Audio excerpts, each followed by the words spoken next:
When we moved to Vardø, a lot of people told us, "You're not gonna do this birding thing. This is not really gonna work because we have two bird species in Vardø, and it's moss and it is titting, and those are the two bird species, and you can't make a business around that." And we were like, yes, you can.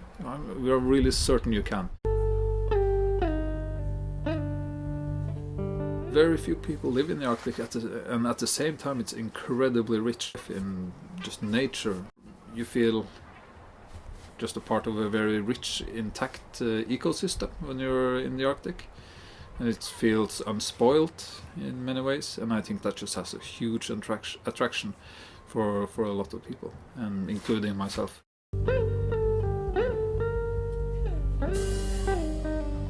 To promote Varanger, to promote birds and nature, you can just take the most commonest thing and make that really big, to prove that things are really possible. Even the kind of commonest thing as a gull, I mean that's one of the most common birds in Varanger, even that can be used as a foundation to create a whole bird festival.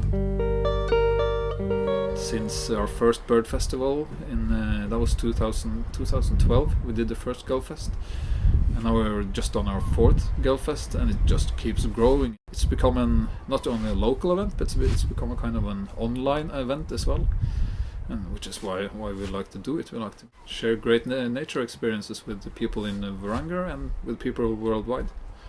Before we started Gullfest, kind of the schools had the idea that they wanted to make an exhibition. The kids were drawing birds based on things they found on the internet, photos they found, pictures, and one of the girls at the Vardø school, she drew her own drawing of stellar-siders based on this image she found online, and that happened to be Gullfest artist James McCallum's piece. She didn't know that James McCallum was here, so it was a really nice moment when she realized the artist himself was here, and they could meet and they could talk and they could discuss stellar-sider. That's why we do Gullfest, for these little moments like that.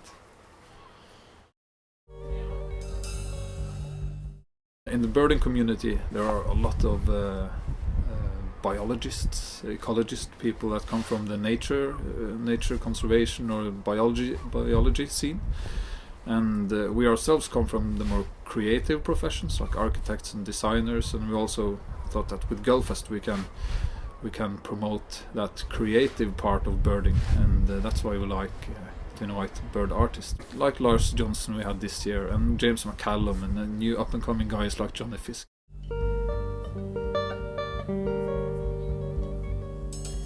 I'd hope really if the birds could see my paintings, they would be able to understand what's happening. That would be my ultimate goal, really.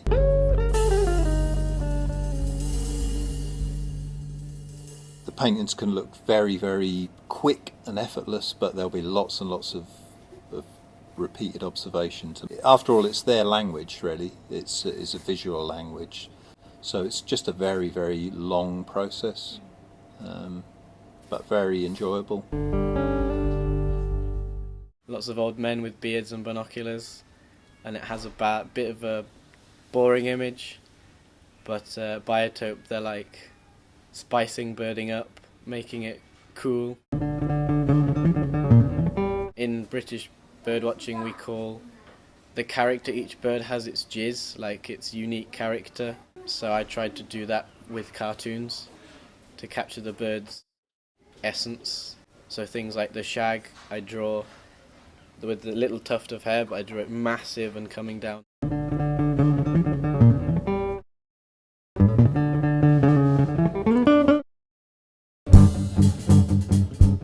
I'll definitely be drawing, probably never seriously, never with the paint and brushes and trying to capture the bird as it is in life. I'll probably just keep doing silly cartoons.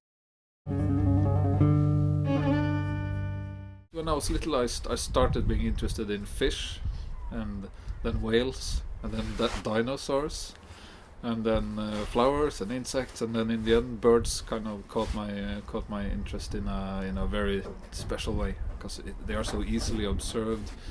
They can fly. They do all kinds of amazing things, and you have like 10,000 bird species in the world, and yeah, I was just became very curious, and I think once you go into birding, there is no looking back really.